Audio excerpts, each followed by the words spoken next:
Another foodie show where the fun begins. Cooking up a storm with all our chef friends.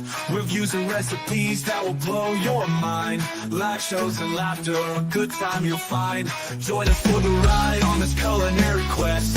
Chauncey and Dana will never settle for less. Laughs and interviews that will educate. Another foodie show, don't wanna be late. Another foodie show where the fun begins. Cooking up a storm with all our chef friends. Reviews and recipes that will blow your mind. Live shows and laughter, a good time you'll find. Join us for the ride on this culinary quest. Chauncey and Dana will never settle for less. Laughs and interviews that will educate. Another foodie show, don't wanna be late. Another foodie show.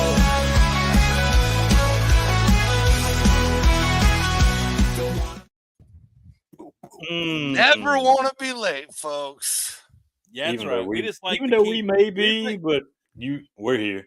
Yeah. We don't want everybody to miss out on the song, so we're going to purposely delay it a couple minutes. Let some Exactly. Of if you're a You bunch know, of us's, you like to be a couple minutes late, so you're welcome. That's right. You got Right. to guess the song. Because people like me sometimes forget to play the song, aka we didn't have no intro song on Friday night. It's okay. Please. That's why pencils come with erasers. That's why pencils come with Right. erasers. Not when they're live, Tony. Not when they're live, buddy. The live is a very unforgiving thing. Yeah, that is kind of like drawing in Sharpie. Yeah, there ain't no eraser for Sharpie. Yep, you're right. Except for more Sharpie. Yeah. Well, if that's the least of the least of our Exactly. worry. If that's all that went wrong, then that's a good show. Oh yeah, that was all that went wrong. Preach. Yeah. That was a good one. Another good weekend of shows. Oh, Speaking last of night was so weekend- good. We got the old red flag on YouTube. I don't know what we did last night, but something copyright was. We did something bad. Did you look in the mirror? Why did I copyright Did you myself? see the title? I forget what. I read it, but I forget. Oh, okay. Dudes after party. Tony Soapbox. Maybe. Yeah. Maybe. It was a good one. Not calling you out, bro. Not It calling may you out. or may not have been the 15, 20-minute anti-Brown speech. Oh yeah. Paid off. We got that dub. Oh god. man. I'll do it every Saturday if that's what it takes. No, you won't. We You're won't not get going we to won't bury get our show monetized. for the damn Browns, dude. No. Yeah, I don't want it. Guess how? I didn't steal anybody's speech. I promise. I don't know. I don't We'll know. figure it out. Anyways, That's low hanging fruit. That's low hanging Yeah. fruit. Yeah. Anyway, that's just we funny. Who cares? we party Who hard cares? and have fun. So what? We're dudes. That's what right. we do. Hey, What we welcome do. everybody. Terry Adventures. Hey, Hey, hey, Chad Vaughn. Welcome home, buddy. Haven't seen Where you you in a been, while. sir? He's coming home. Eduardo. Wild Eyes. Hello, Wild Eyes. Hello, Cindy. What's up? What's I'm up? not sure if I got him, but there's Roberto as There always. he is. There he is. I think this is actually hilarious because that is like the OG hat. That's the first hats I ever ordered, Mm. and it is happily sitting on my deer head. Yeah, that's the ones we got, right?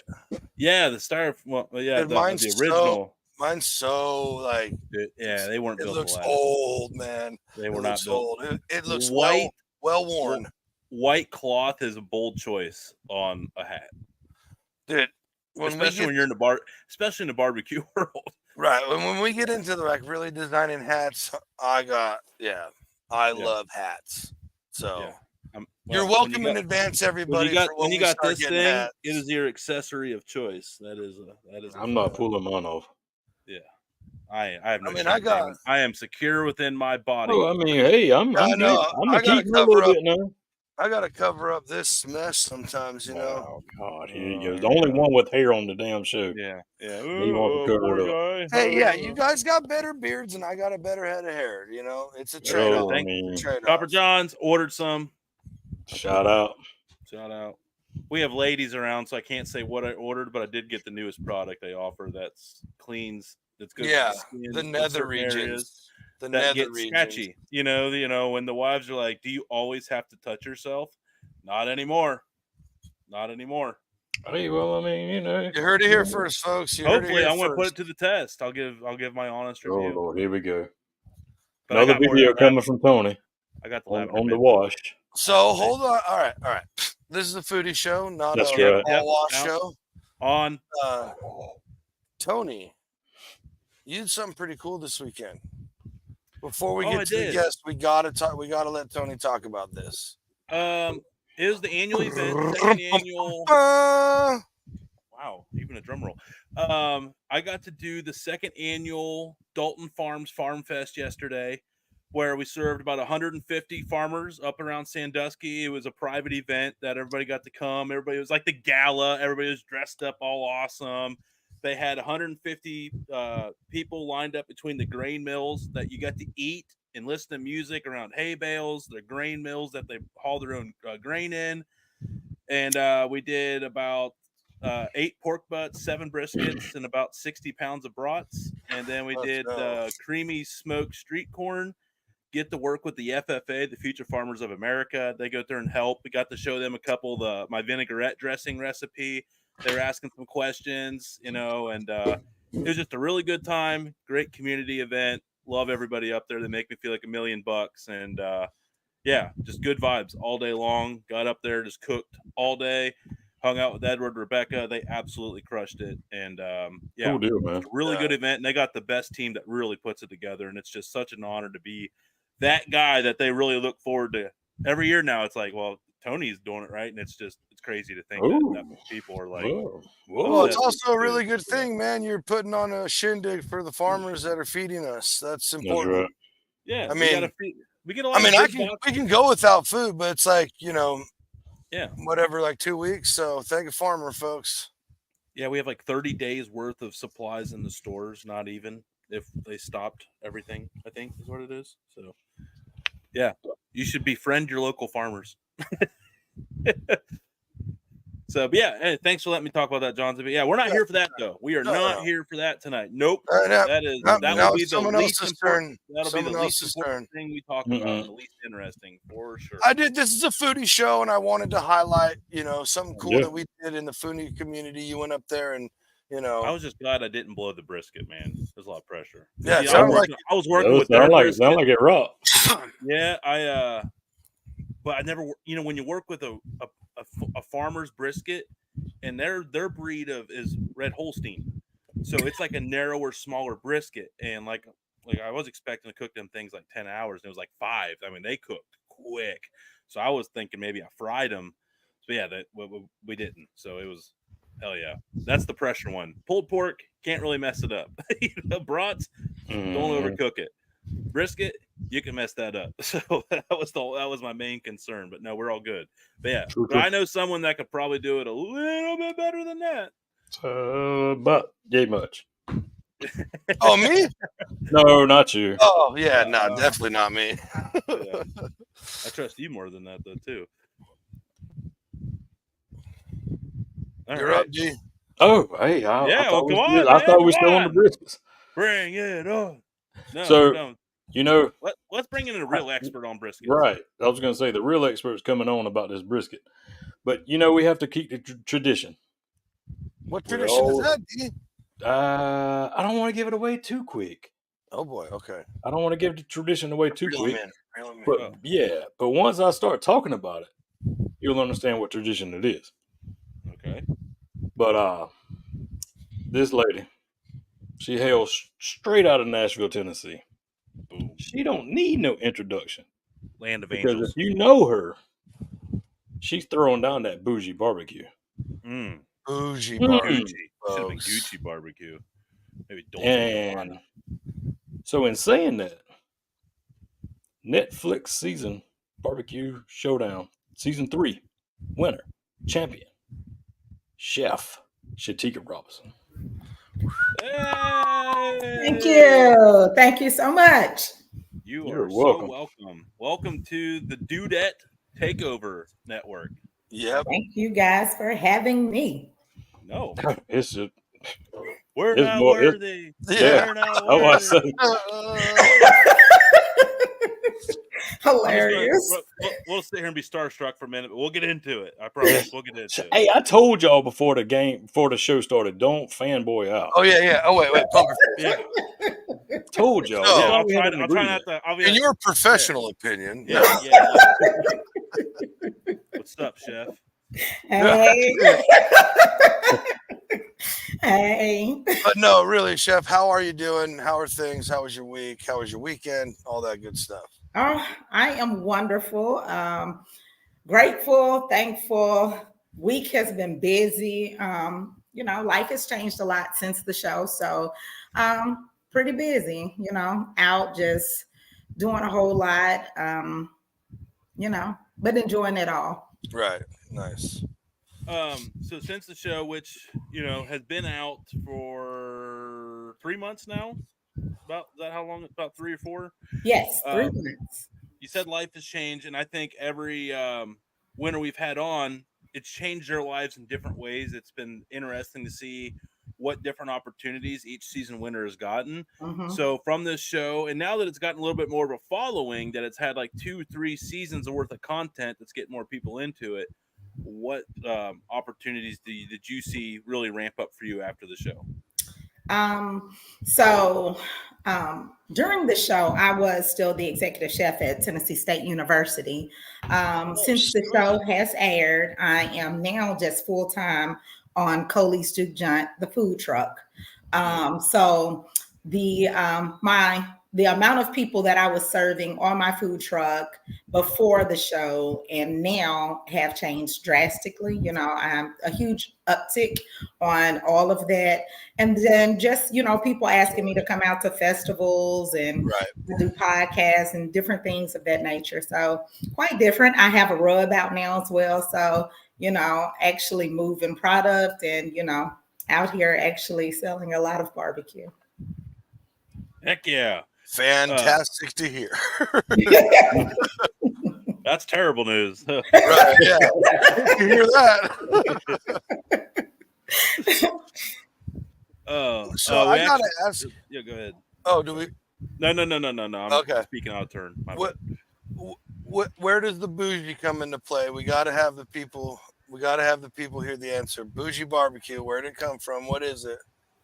So a lot of people, a lot of females, let me say that, a lot of females around me, it's not they're not into barbecuing because they feel like it's a lot of work. It's kind of, you can get a lot of charcoal or, smoke on you, the smoke that stays in your hair and on your body. Right. So they don't find that very cute, sexy, way of cooking. So for me, I actually love to see the smoke bellowing out of the smokestack. I love to see the wood burning, it dances. So for me, that was all bougie. And so bougie is also having like really expensive. I I have a Komodo Joe or I use global knives. So I like to use more upscale items in everything that I do. So that just makes it all bougie.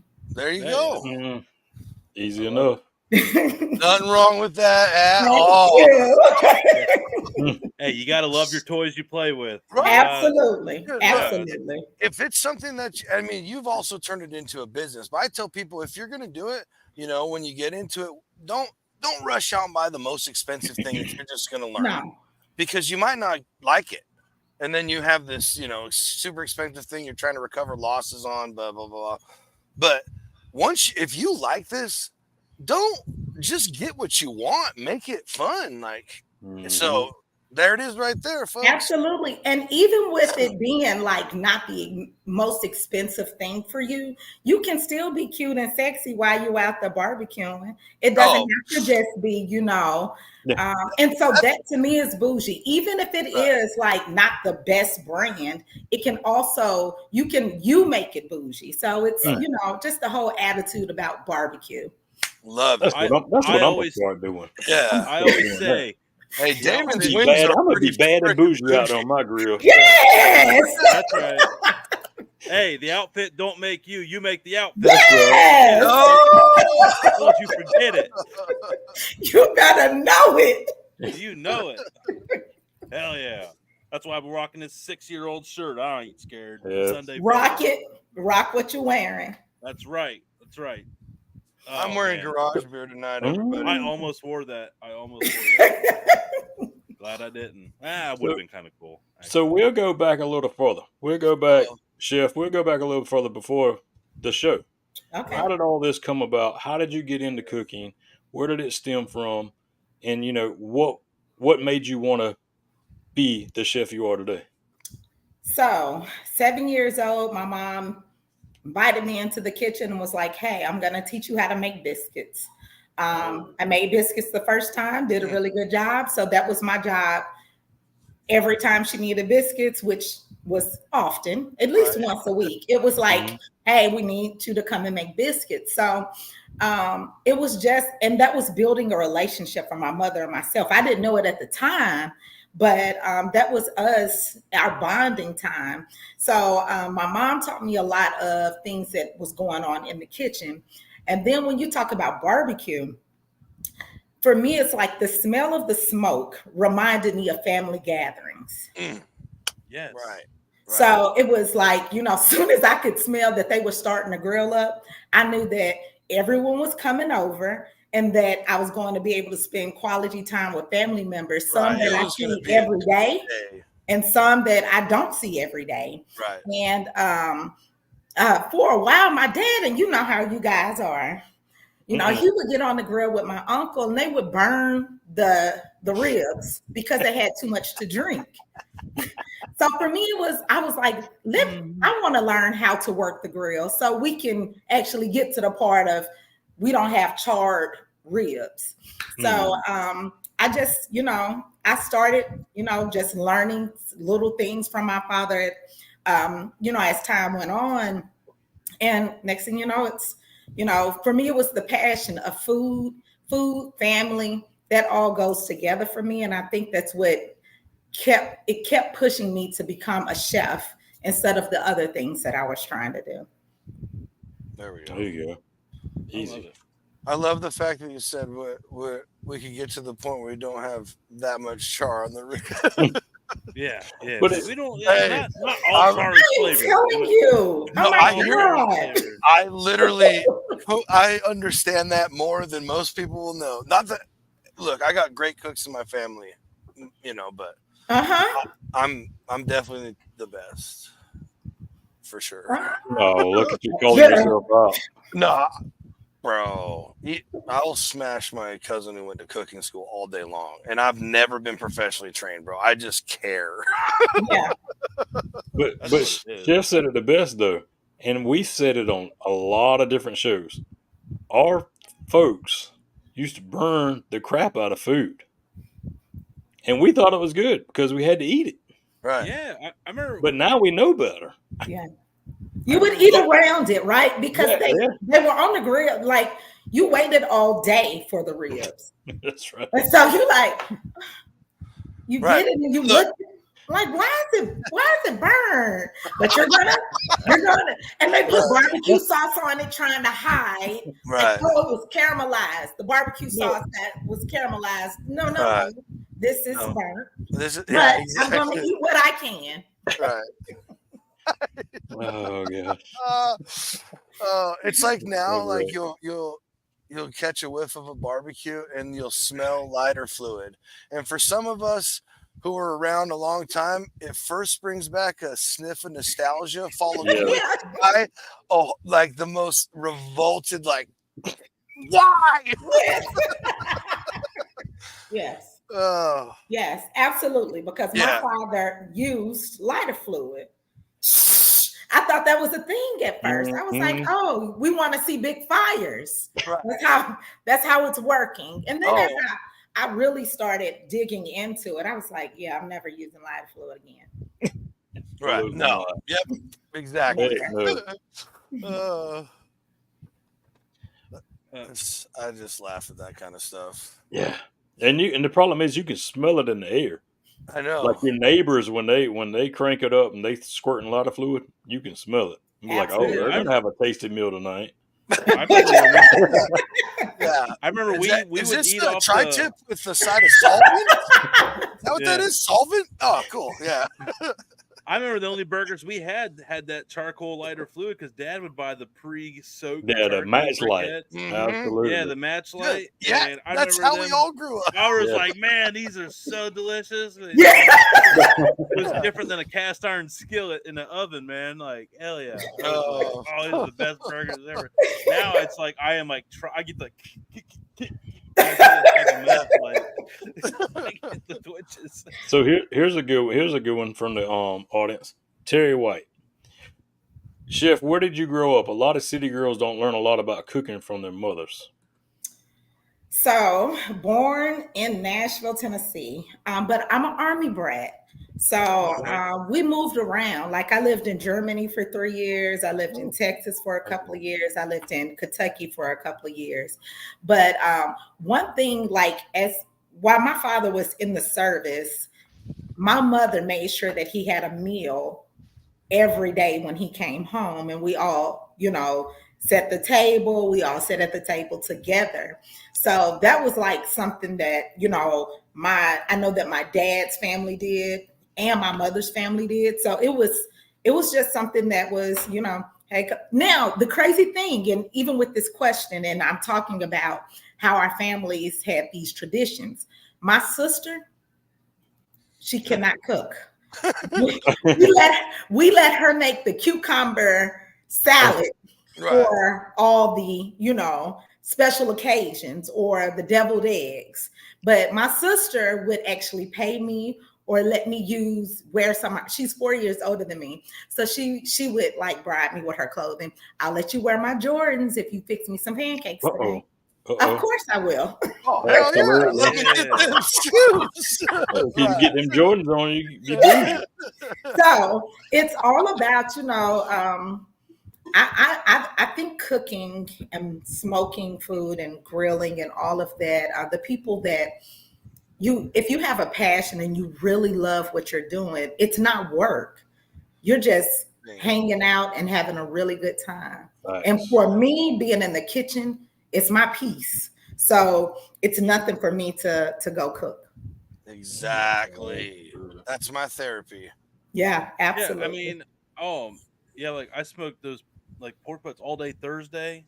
Then I did the briskets all day Friday, and cooked all day yesterday. It just felt really good to throw down for 3 straight days. Like, I mean, I was gassed, but I was like, man, that's just what an accomplished feeling that was. And I was just so happy just playing with fire for 2 straight days, putting all that time and effort and getting a finished product that just wasn't terrible. Absolutely. Because that's what I like about the low and slow methods on the big meats is there's very few things in life that we can do these days that you have full control over that has a rewarding, like that's so positive, and like the feedback just makes you really want to tackle it again. Like, I don't know, just like 12 hours on a brisket and then you cut into it and it's just that perfect bite. Like, I just don't know of much more out there in my life that just feels better, you know? Other than wife, kids, and the obvious things, but I'm saying for like selfish, for yourself, like, absolutely, self gain, self gain. Right. Everybody needs something that they got that's their release.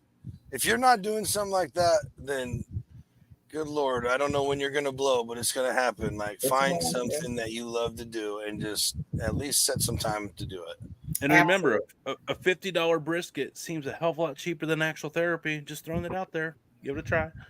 So right. It actually, very much cheaper.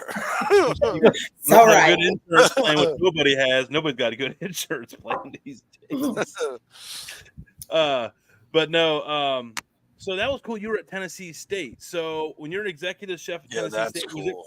Was it to teach culinary, or was it to like run like the culinary program for like the cafeteria and like for the food courts and stuff like that? Yeah, I was the executive chef over our food program. So executive chef over the CAF, catering, anything that was coming through that had to deal with food had to go through me. That's nice. Badass. Yeah. Yeah. Very hard job, but No, I'm I sure. can only imagine. most rewarding part of being the executive chef at a university is my main goal, because I started as the sous chef there. My main goal, once I became the executive chef and I could make changes and I could make a difference, was to make sure that the students felt like the CAF was their kitchen home away from home. And Right. so Okay. we went from like having like only 1,200 students a day when I first started to it climbing to 4,000 students visiting every single day. And Wow. that was just because someone in the CAF actually cared about the food that we were feeding Right. our students. Absolutely. And that is what brought me joy, going to work every day.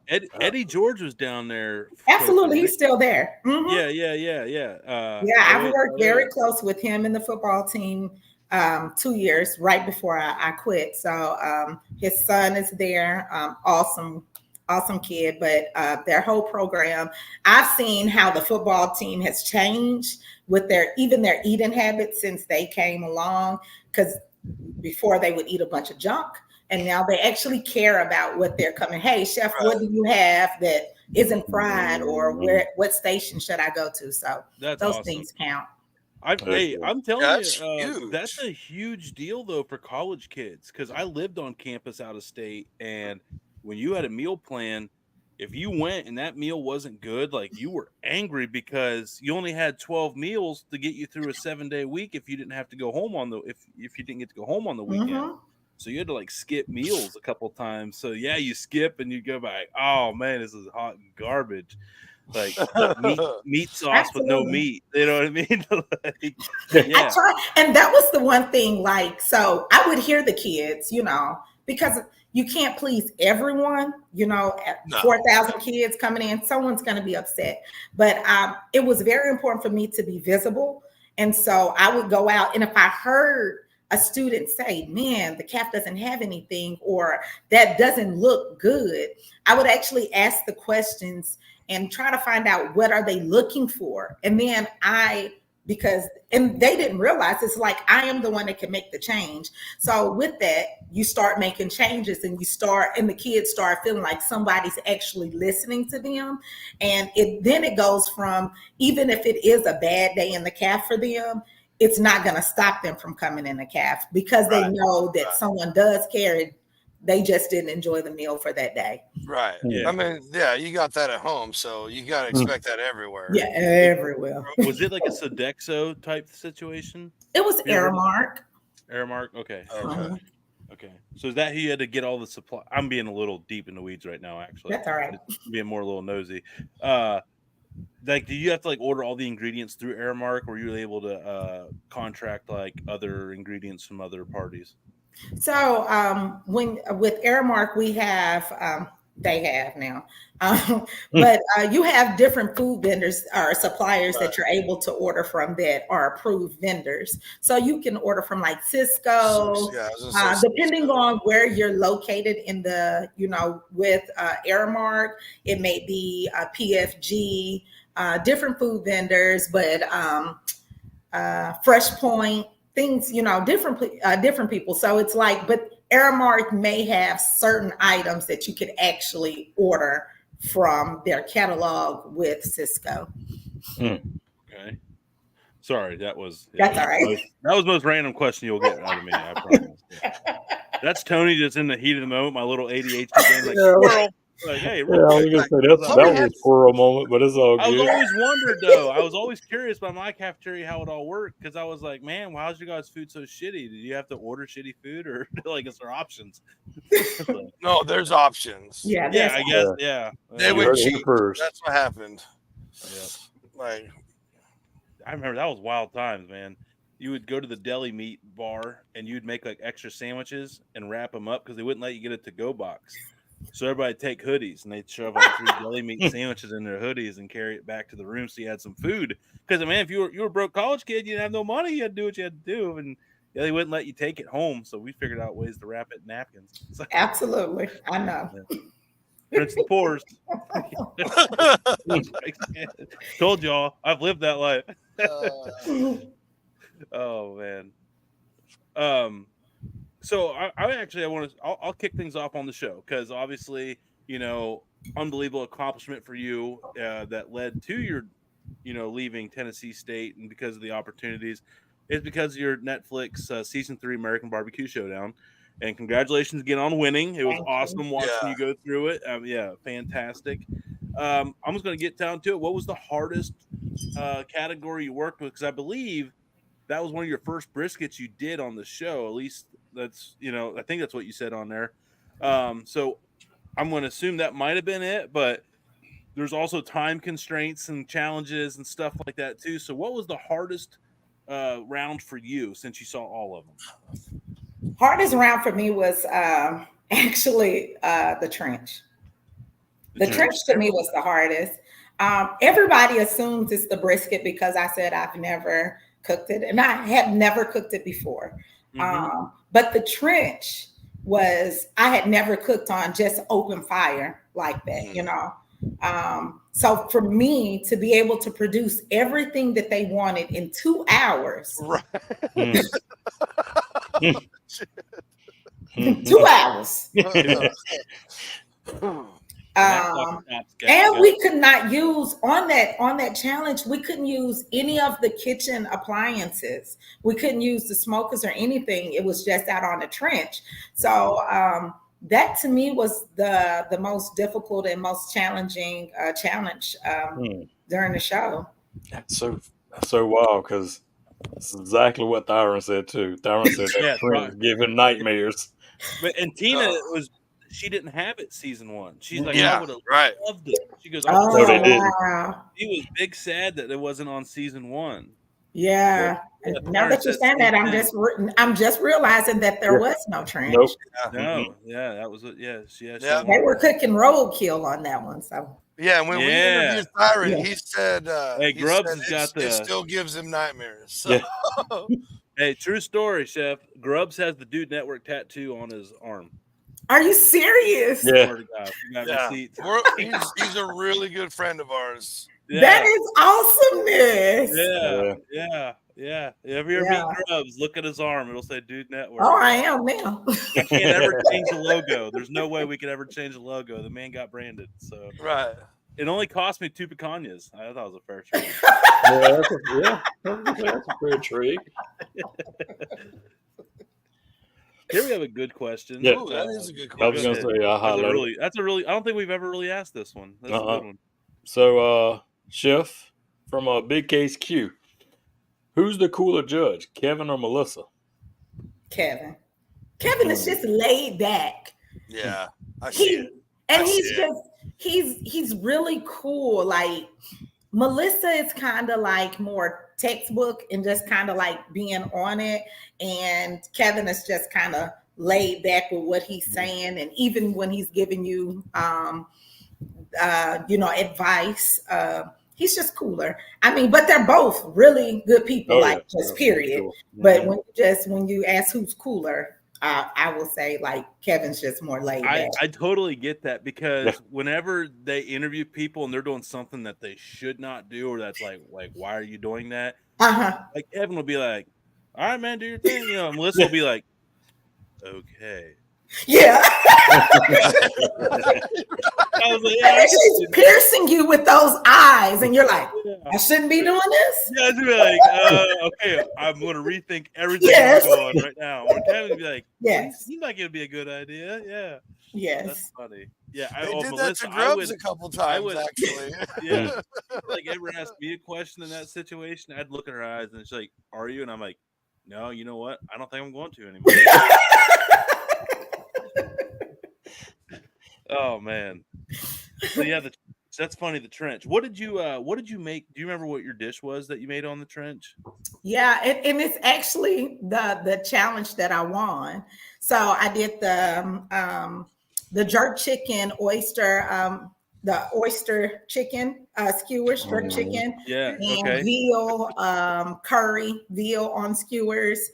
I did rice and peas on the out there, and I did rum pineapple upside down cake. Mhm. And I think I fried plantains as well. Plantains. I just want some of that. I want to make sure I say that right because so many people was like, it's plantains. Okay. Oh yeah. I thought it was plantains. I swear to God, I thought it was plantains. I'm right there with you, Chef. Oh, it's not 8 years old, plantains. No, it's plantains. Don't ask me right now. Oh No, it's man, plantains. no. I think someone got Don't- you. Plantains. you know, it probably really is something like that because I've been hit with that a You know lot what? lately. As I'm I've not gotten a little changing. older, I've been saying it something I'm not for changing. 30-some years, and they're Changing. like, "Oh no, it's Reverend. actually pronounced this way." I'm like, Nope. "No, you're an idiot. I'm not falling for that." And then like you go, all of a sudden, all this proof comes up. I'm like, Yeah. Yeah, I'm saying plantains anyway. I'm not changing. right. Yeah. But, All right, Chef. speaking of that meal, there it goes. No, go. No, go with that one first. Oh, Chef, the people want to know what we're drinking. As for me, I'm drinking a Jarritos. Cheers, everybody. Cheers. Pinky out. I am drinking a little bougie blackberry whiskey. Don't mind. Wait a minute. Yeah. I'm switching up after I finish my Welcome garage. to Network, Chef. Where do we get some Blackbeard whiskey here? Yeah, where's that? Where at? do you get? Is that the Crown? No, it's not. Look, I was in the liquor store buying some liquor, and the owner of the store was like, "You need to try this." And the bottle's over there. I can't think of the name of it, but it is really good blackberry whiskey. It's not a Canadian whiskey. Oh, we'll catch that after the show. Yeah. I'm curious. I have questions. You're I talking want to a few answers. connoisseurs here, and at the business section at the end of the show, there's something to touch on in the comments over here. So, but we're gonna stick on the topics here. Yeah. But what I was going to, you spoke Right. of your meal that you're doing for the trench, the Caribbean profile that you have. Where does that stem from? Being from Nashville. I love Jamaica. So my husband and I, for our 5th anniversary, we decided to go to Jamaica for, to celebrate and to fell in love with the culture and the people and the food. And so we started going every year for our anniversary. So being a chef and going and being able to watch how they prepare things, the ingredients that they use, and just how it all just comes together in your mouth and makes you very happy. And you have some rum on the side. So enough said, folks. Hey, Appleton Estates too. Appleton Estates. Yeah, yes, that is my favorite. And I like the like every year I go, I get like a couple of bottles of the 21-year reserve. But so I just love going there, having a great time, and I love the food. So once I came home, I just started like trying to really dive into those flavors and have been a fan ever since. I need to get back into the jerk game. Yeah. We went down there for our honeymoon, dude. and it was really good food. A lot of goat. Loved the goat. Thought it was really good. I can eat jerk chicken in Jamaica like every day, twice. Yeah, they had jerk chicken, goat curry. It was really good. I mean, Yeah. and then, My first experience. I wasn't a fan of the lobsters they served down there. Those left. I'm not a fan of those like South Atlantic lobsters. Yeah, they're different. Yeah, they have a different flavor. I mean, they were good, but I was like a little let down. I was like, lobster dinner, and I was like, oh. I went to the Cayman Islands, not Jamaica, but that was my first experience with jerk chicken, and island food is different, right? So good. Still to this day, that's one of the best key lime pies I've ever had, and that's one of my favorite pies. So I've eaten it at every place that's ever served it that I've been to. Still one of the best. Period, hands down. The lamb was incredible down there. It was just, it's different. It's so good. Okay, they didn't have any lamb. They had No, these Jamaica was little cool, lamb though. chops, man. It was Yeah, they phenomenal. yeah, all the rum was really good though. I like that everything was like 40 proof instead of 80, so you could like drink like rum like all day and be cool. all day. And you'll wonder, like I have like 10 drinks, and I'm like, wow, I'm really able to hold my liquor down here. I felt so You're like proud. a champion. You're like, I drank like a bottle in like a day and a half, and my wife was not impressed as I was. I was real proud of her. And then I looked at the bottle and I was like, womp womp. And then I went to her, I was like, babe, I only drank like half a bottle. It's like half proof. So really I only drank like half a bottle. It wasn't that bad. Yeah, so, which did not work. That math did not add up in her eyes. So went for it. Oh, here we go. This is a good Here we one. go. That's a good one over there. That's a really good one. Yep. Chef, what is your favorite comfort food dish? Oh my God. It's like a mixture of things, if I can say that. Like cabbage and sweet potatoes. Like if I can have cabbage and sweet potatoes. Interesting. Yeah. Like, like chunk up sweet potatoes and saute them with cabbage. Candied or baked, or it doesn't matter because I really love sweet potatoes and I really love cabbage. And so it doesn't matter how they're prepared, but like that is like my comfort food to where I feel like no matter how it's cooked, I'm like, oh, just happy. Yeah, cabbage is so cheap too. It's such an affordable It's item. good for you too. It's so versatile. You can do so much to it. It's so much better for you than lettuce, actually. So much better for you than lettuce. Yeah, absolutely. Dude, I literally will just cut like thick slabs of cabbage and grill those and have like cabbage steaks and just. Oh, I baked them too. Yeah, just just put them on a sheet. It's good sheet pan dinner. Stack them up, put them on there, then just cook them, then bit like some like feta crumbles and some balsamic vinaigrette glaze on it. Hell, did you say feta crumbles? Yeah. Yeah, he's trying to get bougie. He's trying to get I'm trying to step up to your level. I want to throw in some fancy shit. That was different. And now I'm gonna go try my baked cabbage with some feta to see if it's really good. I think it'll be good. Okay, I'm gonna try. I'm trying it. I'm gonna send you a in my picture. head. It tastes delicious. I need feedback because I'm gonna try it.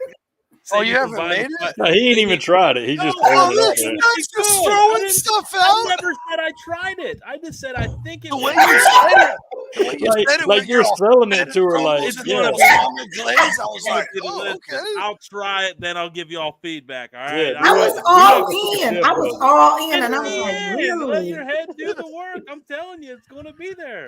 Yeah, do it first before Chef does, because I mean, she's afraid to try new things now.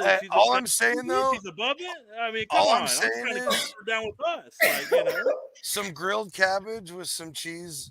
Yeah, absolutely. Like I've got a 24-year-old balsamic vinegar. That that sounds really good. Actually, it does. That sounds good. I don't know. I'm gonna try this feta and this cabbage. I'm going to do it too. I'm telling you.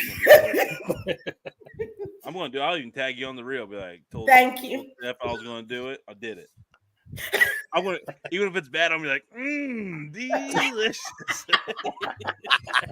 I ain't gonna look like no fool. I need your wife to do that because, of course, you're gonna say it's delicious. I need someone else to say that it's delicious. Yeah, she's my. I did some ribs. I over seasoned some ribs a couple weeks ago, and it was just a fail. And she's looked at me and she goes, "That's not good." I was like, "I know. I'm aware." Yeah, my wife has told me straight up. She's like, "I will never eat. I don't care how good you get at making it. I will never eat pulled pork and mac and cheese again. Stop it." Okay. Yeah. Well, she got a couple of ones that weren't super successful. So it's not, I don't blame her. But the last few were like perfect. And she's just like, she won't try it. Nope. That's messed up. I mean, that's messed up. Come on, Kimmy. Come on, Kimmy. Give him one more try. Don't do that. One Don't more you do that try. to her. One more turn. One One more. more turn. Let's go. She has to eat a lot of my adventures. Yeah, so. yeah. That's why I always keep my Of course, wife most of them a are. thing They of don't hummus end up. and crackers on standby just in case things go sideways. Oh, That's dang. so bad. It would take you absolutely wrecking a meal for me to switch to hummus.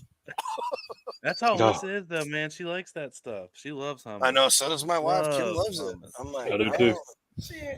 I don't get it. One for you. What was one thing you didn't get to cook on the show that you wish you could have showcased?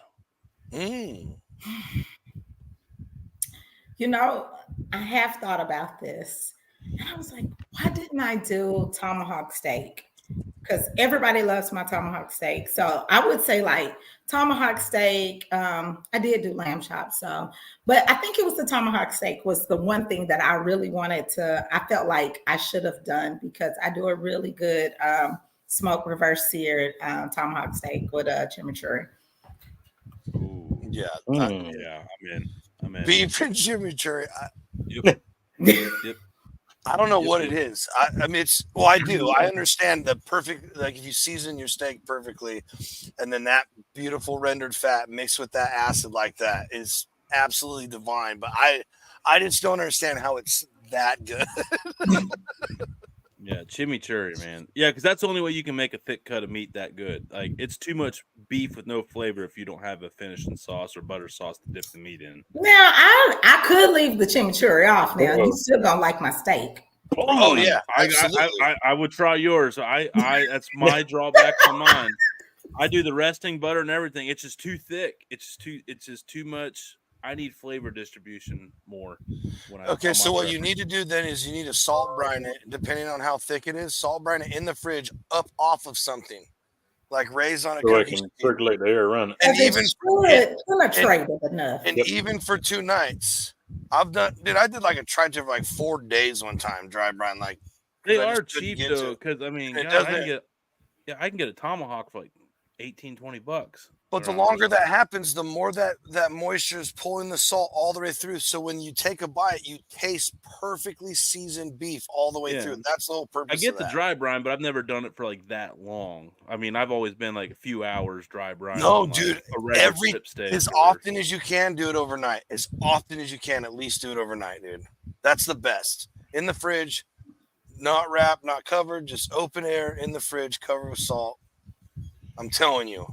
It will change beef for you forever. And then what else are you like putting on your tomahawk? Because like I use like a herb, a bunch of fresh herbs and salt and pepper.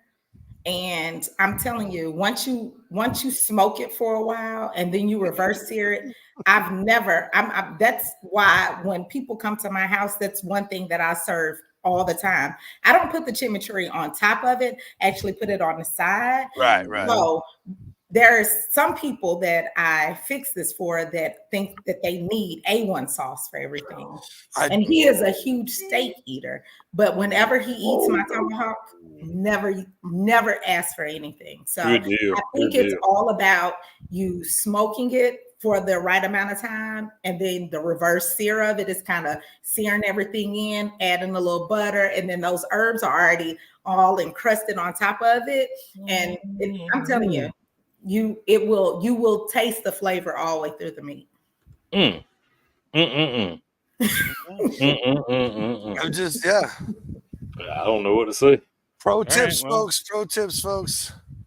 I clearly need to step up my tomahawk game. You should be doing this kind of stuff with all of your beef.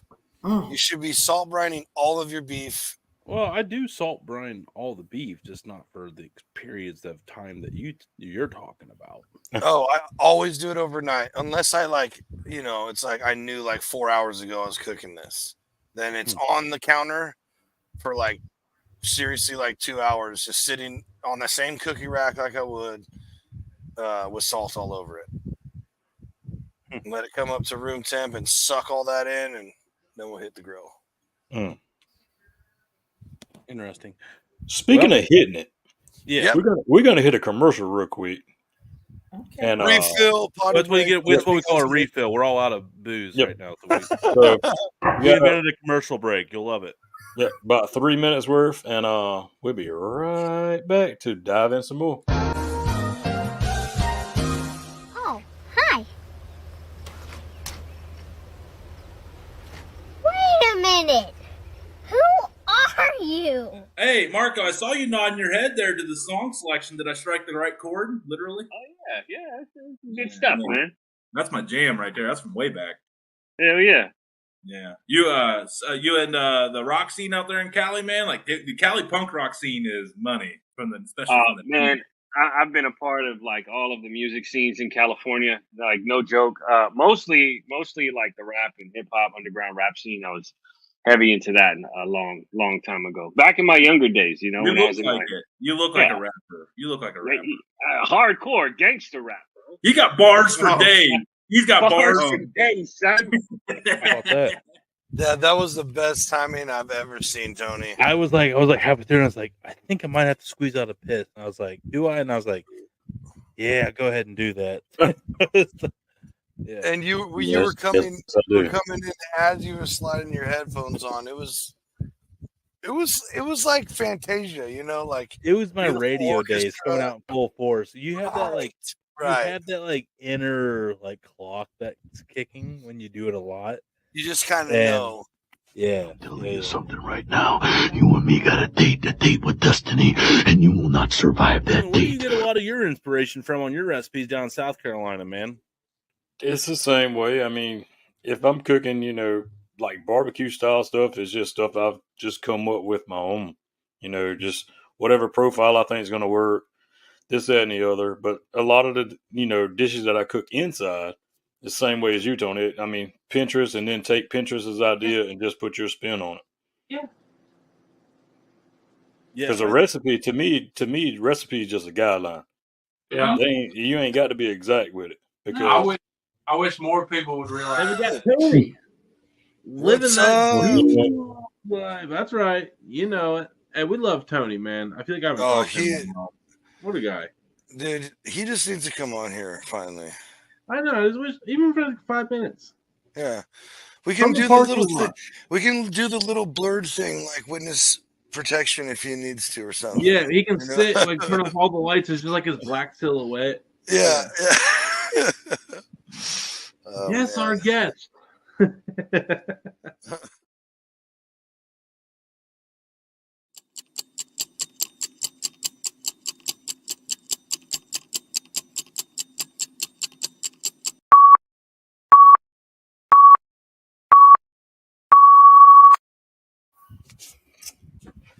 just Well, like he's that, we're good. back. Yep.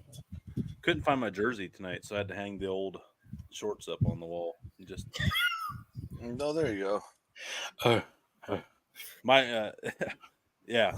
So I've been wearing a jersey. I've been wearing this old like 13-year-old practice double-sided jersey like all weekend in his honor, and I couldn't find it tonight. But I don't think I was overly mad. And I was like, yeah, these shorts will work. But So you touched on it earlier, Chef. You're running a food truck now, Mhm. Foodie Juke Joint. That actually started from the show, or was it already in the works, or is that something that just took off from that episode? Actually, Coley started during COVID. And Okay. so I was still working at the university. A lot of people were furloughed. You know, everybody remembers what it was like during COVID. So in my neighborhood, you know, no one was able to actually go to restaurants or anything. So I started doing meals in the neighborhood twice a week. And my family would go out and deliver the meals to everyone in our neighborhood. And the people in our neighborhood started sharing it with their family and was like, hey, can you go to, at that time I was living like in an area called Hendersonville, about 15, 20 minutes away from Nashville. My sisters live there. Okay, yeah. So I was then, I would have my family, they would go deliver meals. And so it was called Coley's Juke Joint then. And the reason that it's always been Coley's Juke Joint, just because I am a forward thinker and I kind of like put out in the atmosphere what I am wanting in return. And so at that time we were just doing things out of the house. went back to school and, back to the grind of being the executive chef at Tennessee State once the world opened back up. And I brought a food truck, and slowly and surely we started adding things in. And I just was doing private parties with my truck and festivals. So with the show, I had already known that, I have a food truck that I do part-time. So the show asked if you had a brick and mortar, what would it be called? And for me, it would be called Coley's, because Coley's food truck wasn't out as much. I mean, when I say wasn't out as much, I was not out like on the street selling my food. It would be like, if it's the holidays, Coley's is doing holiday meals, or it's festivals in Nashville, I was doing festivals. So Coley's Juke Joint has always was around 2-3 years ago. It's just been me building it into something bigger and greater. Nice. Here Here's the we go, website. Here's the website right here for you. Yeah, Very nice website. I am still working on it. Here's some website. And so those are some of the meals that I was actually selling to people. Do I now need to show these in? That's all right. It's Oh, fine. okay. Yeah, that would be like a complete meal that would come. So I would be very happy with that if that just showed up. And I didn't want to eat no more food today. And yeah. And also, how if you want, do you do your ribs Memphis style then? Since you're from Tennessee, or what style do you go with, or did you? I live in Nashville. Okay. That's good. That's good. We're gonna learn here. I didn't know. We're all gonna learn right here. And I've clearly triggered. I don't need to learn this. Because you brought this one, you sir. Okay, so is Memphis strict to Memphis? Because I know like Malcolm Reed and all them, where it's just on the other side in Mississippi. Like, how far does the Memphis ring of influence go out, or is it pretty small? Because I just figured a lot. So, like being from Nashville, you really don't hear much of like Memphis growing up here. Now it's kind of different just because, our whole food scene has changed. Right. But like prior to that, you didn't really hear about like Memphis barbecue here in Nashville. And I think that is because Nashville actually does have our own form of barbecue.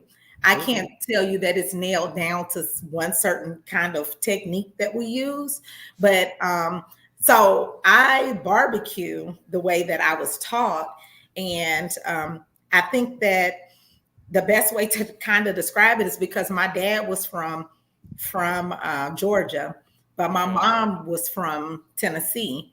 And so I think what I do a lot with my barbecue is that I like to just create my own. And so I don't use a certain style. Yes. I just create what I feel is good barbecue. Boom. And then that makes it my barbecue. No, it's obviously you've obviously made something good. Otherwise, for sure. Wouldn't be I so think popular, every time I do ribs, I do it a different way. Like, I do my ribs the same way every time, but it's just what I do and how I season it, and so when we talk about like the brisket challenge, I'm sure it's gonna come up, right? When I say that, like that's not what we did when growing up.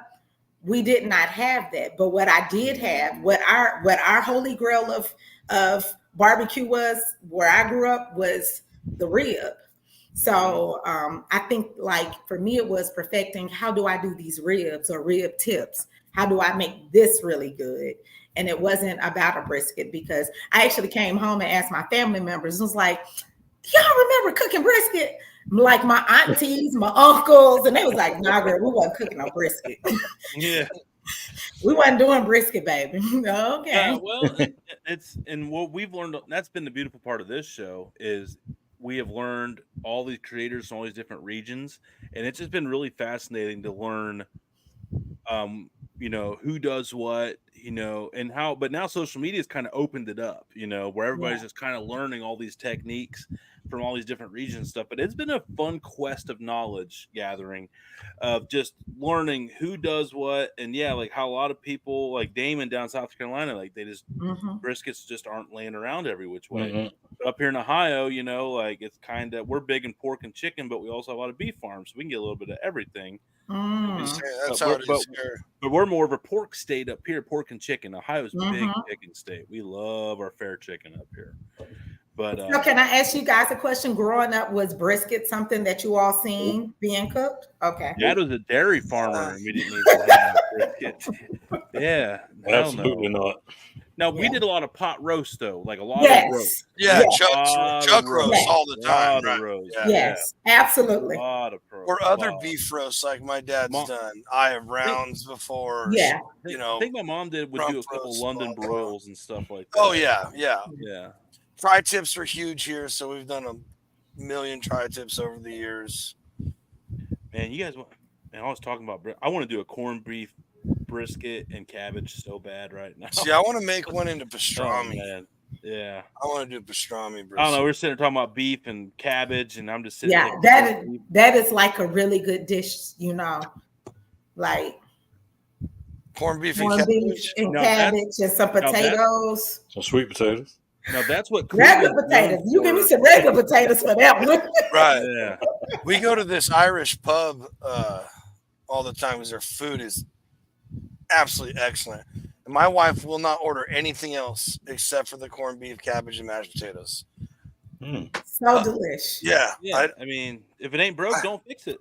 I know, but she always finds one thing on the menu that she likes, and then that's all she'll ever order. And I just don't know how. I just don't know how people can do that.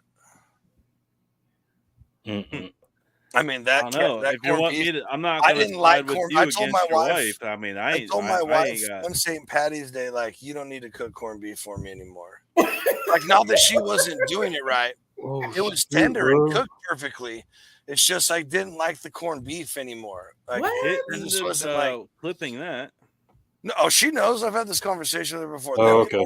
Well, we're gonna breaking news. We're gonna ask her to make sure. We're gonna ask her. We went there and I ate that stuff. I'm like, I'm a believer. Like one song. So I sang earlier. It's so good. I don't know. I just think she got the last two she got that time were just not that great. I don't think it had anything to do with. She knows how to cook. She does. But man, that stuff from that pub, dude. If I can recreate it like that, I'm eating it all. Now, actually, Cleveland. What a lot of people don't realize, Cleveland's known for the pastrami. Like Slyman's Tavern is out of Cleveland. That's like world renowned. It's kind of like overrated now because they've like kind of went big.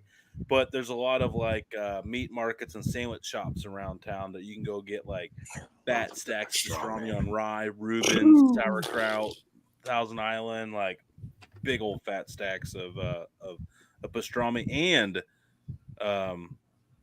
corned beef, both. Yep. Wow. Yeah. I hate to hear that. Have you ever been to Cleveland or Ohio? I have, and I was just about to say, because number one, I'm a fan of A Christmas Story, right? So, it's in Cleveland. Love Christmas Story. But I was in Cleveland and I was trying to, it's some sandwich, I think it was Eddie George that actually told me that when you go to Cleveland, you have to try this hot dog with fries or something. Oh, Permani Brothers. He's talking about Permani Brothers. What's the sandwich called? It's called a Permani Brothers sandwich. It's a Pittsburgh style. It's like corned beef, coleslaw, and fries on the bread. Like the fries. I could not find it anywhere, and we ended up in some area. And my husband and my best friend, they were really upset with me. And we ended up going to some barbecue spot downtown. Yeah, Michael Simon's got a place in Cleveland called Mabel's on 4th. That's unbelievable. Michael Simon. I think that's where we went. Yeah, he's got a hell of a bourbon bar too. So yeah, if you're into bourbon, it's real nice. Yeah. They shut the one down, Permani Brothers, down by Cleveland Guardian Stadium in that little stretch downtown. Mm-hmm. So if you went down there, it's not down there anymore. I just found this out like a couple weeks ago. I was devastated as well. Yeah, we ended up some spot and Yeah, they're still around, but Pittsburgh lays claim to the Primanti sandwich. But yeah, it's basically like it's corned beef or whatever you get, but the standard is corned beef, creamy coleslaw, and then you put your French fries on top of it. And they do them fair style, like just fresh cut fries. Then they put it on like a marble rye, and then or a green rye or something like that. Yeah, it's not there anymore. That's why. So, hot dog it. we're I was both. trying We're to both. find Hey, it. we're both. But I was able to go to Christmas Story House, so I was happy. Oh, that. The Heisman House, the Heisman Award winner, his birthplace is up there. You can go to his house too. Oh wow! Yep, John Heisman, the Heisman House. Yeah, it's right. Yeah, didn't know that. Landmark. Yep, people live there. People like actually rent the house out like right now. Like everybody, really? could you imagine living there and everybody? Because like you walked up the street and everybody just stops outside and does this pose. Could you imagine like every day just watching fools just outside your house? It's like going to work, everybody's outside like, hey, can you take my photo? Like, and they do the Heisman. Oh my God, I would like take a drink every time someone does it. That'd be a fun drinking game. I would not want to live at a house like that ever. No. That or like the Goonies house or anything. No. Yeah. No. Where's the Goonies house? I don't know, but I know I've seen like videos and stuff of like people just walking the streets and hang on. somebody actually lives there.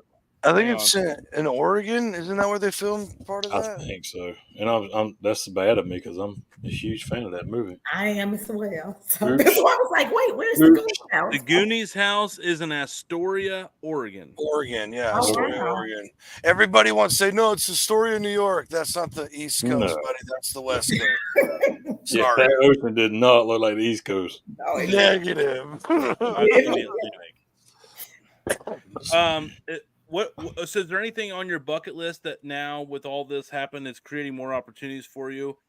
Is there anything that you got planned that you're going to do that you're really excited about? And is there something that you really want to do that you're hoping you get to schedule here soon? I am working on some. I have a couple of things working. So trying to get Coley's as an actual brick and mortar is one. Okay. And the other is I really like doing different festivals. So just being at different festivals and just growing my business. I think that's like just what I'm just really, working on. I'm trying to make sure that I am staying focused and getting things done. And a follow up to that, who's going to win the Super Bowl and why is it the Green Bay Packers? Thank you. As long as you know. Yeah, just showing respect. And it will be. Sure, still ain't going to be the Browns. We will be the Cinderella team this year. Everyone's doubting. Jordan is hurt, and Malik is in right now. Jordan will come back, and we will make it to the Super Bowl and have an awesome. It's just going to be amazing. Nice. She said the underdog as they lost in the NFC Championship game, but yeah, underdog. Everybody loves it. You guys had a run. Jordan Love went off. That was sad. I was really hoping you guys beat San Fran. That is the one team that whenever we play them, that for some reason we just like get scatterbrained and act like we don't know how to play football. Right. If we and I think it's just because of the history, and maybe everybody goes into that game with that in their mind, like I do. I think if we just get that out of our mind and just go in and beat the Giants, and we are David and take down Goliath, then we'll be fine. I like it. That's exactly how I talk about the Chargers. It's like we especially back in the day, dude. It was so frustrating watching Phillip and the Damian crush all season, and then like when they get to the playoffs and like, oh, we were still supposed to play football. What is that? Like, how are you this good all year and then just nothing? Sorry. Under pressure. Yeah. Yes, it's Green Bay will make it. I do remember Brett Favre losing to the Mariucci Niners all the time, though. I am telling you, even so, when Kaepernick came in the game and that was like his first game he had came in, he beat us like so bad. And I do not know what it is, but this year that we're not going to have that problem. We're going to go all the way, and I'm sure we're gonna. Well, you don't have to worry about much from old Purdy's. Yeah, they got beat today, didn't they? Who I knows? think San Fran lost today.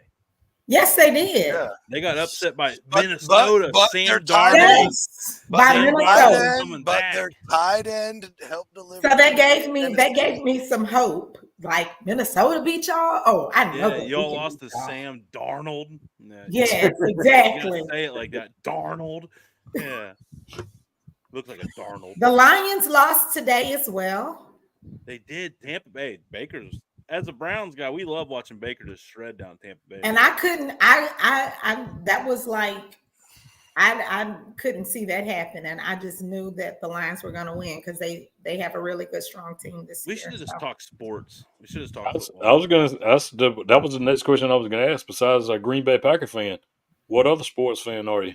So I am a Braves fan. Okay.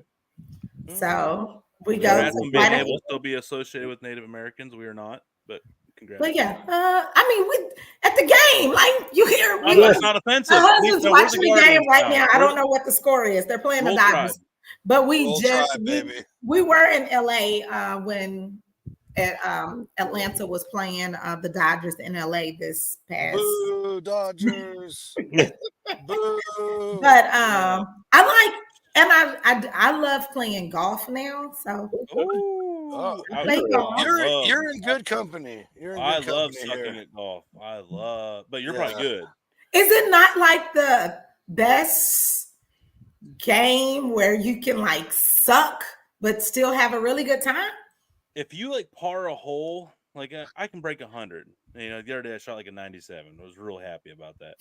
And like parring a hole is about as satisfying as nailing a brisket. Facts, It's very rewarding. It's very rewarding. When I was in Jamaica this past year, we went in June this year, and we went to Cinnamon Hill to play golf. My husband doesn't play golf, but he came out to play golf with me. But I almost parred on, and it was like it was a hard one. It was a par 5, but like the excitement of when I knew that it was going in the hole and it didn't. Like so I watched some guy the other day. He chipped 2 in a row on 2 holes off the green, back to back. I was like, "What are you doing?" I was like, "Where was this at in the scramble last week?" I was like, "Come on, man, you're killing me. We needed this like a week ago. Now I'm going head to head with you. Now you're going to step up." I'm like, sandbagging me, man. I was like, "That's messed up." But yeah, I was so happy for him too because he was like had that face. He's like. Shout out Randy. Yeah. But no, I love golf is a tough one. It keeps you mentally humble. Well, you know. Absolutely. And, game against yourself. Hey, it really is. You really get to work on yourself, and I just like being outside too, you know. Yeah, we used to play at this course up here, and on the back 9 after we hit the first one away from the clubhouse, we would take off our shoes and just let everybody else play through, like literally have the time of our lives on the back 9, bud. Smoking stogies, big old nasty cigars. Well, you were smoking them like flavored White Owls out of the food, weren't you? You're smoking them White Owl grapes. Negative. You said you're joking. Hey, that's if you wanted the cheap stogie in college, that's what you No, we smoke. I know I'm a cigar guy. I like cigars. Actually, the best was the little Garcia Vegas. No, dude, the best are these ones from Arturo Fuente. They're about this big, and they're called short stories. And let me tell you something, when you're done with that, you feel like you smoked a freaking 10-inch Cuban. Jeez. No, they are little nuclear. Have you ever get into the cigar game since you're into the bourbon whiskey game? You ever get into the cigar pairing? I do. That is one thing that I actually want to do is like pair. There's good cigars in the Caribbean, by the way. Very, very like good whiskey, cigars. bourbon, and a cigar. Like what you have this really good whiskey and barbecue experience, and then after you have that experience, what is the best cigar to pair it with that. So Yeah. I Nice. love it. Yeah, I've gotten into some of the cigar game. My problem is I just hate my breath the next morning, even if I brush, gargle, and then Down like the here. stink on my fingers. It's just like stale smoke. I'll just never. But I think I've discovered some childhood trauma of being around a second. Did you call it stale smoke? Yeah, like on like my fingers. Like when you get that smoke on your fingers, next morning you smell it, and it's like, I mean, I What's can't the get it off. nicest cigar you smoke? I've had Cubans. I've had legit That thing had a Cubans wood that tip I've on liked. I'm just saying, man. Like, yeah, I don't like any smoke residue on my fingers. Like, I remember there's this one made by Gurkha, and it was called the Black Dragon. I don't know if they make it anymore. I don't think they do. But this thing was just dark and robust, and I didn't mind my beard smelling like it. It smells so good to me. Yeah. My wife was not the biggest are you sure fan. that wasn't after I Are you sure that smoked. wasn't your clove cigarette you were smoking? Ha ha ha ha. Yeah, everyone in Cali smokes cloves, bro. You can't tell me, or they have. I don't. No, They not either anymore, do, or dude. they used to. Oh my We God. all used to. We all used to. Yeah, Good grief. yeah. I was No, a I did Disarm not. I connoisseur. tried one, man. It was like smoking spice. I was like, no, thank you. You know what? Some of us don't have the fortitude of others. It's all right, buddy. Hilarious. Some of us don't want to have the fortitude of others. You can't handle good stogies either. It's all right, buddy. We're built different. It's all right. Yeah. Hey, I can't be perfect in every category, Johnsy. Jeez, Oh, can't be here like we you. go. There's only one perfect Negative. person here on the Dude Network. That's you. I can't. Negative. We all can't be Negative. like Johnsy when we grow up. Negative. I want to You be like can't Chef when either. I grow up. Lord, I would much rather be like children, y'all come here. Yeah, I'd much rather be like Chef when I grow up as well. I definitely want to be like Chef when I grow up. She's definitely got a better vibe than we do right now. That is a fact. She's like, what are y'all talking about? Y'all are hilarious. One thing we did forget to mention in the fine print before we got you on here for real, Chef, is there's always a point where there's a moment where like, yeah, maybe I shouldn't have done this show. No, I love it because it's just, to me, it's authentic. So I love this. This is good stuff. Real and relatable. R squared. That's what we go for, Chef. R squared. I love it. I know. You know what I love? That I'm only like a 6-hour drive from Nashville. It's not that far. Yeah, you got to come on down. I got to come down and see Big K. That's our spring. Well, my personal take the family. We're going down to Tennessee. I guarantee you, I'm coming by the food truck. Yeah.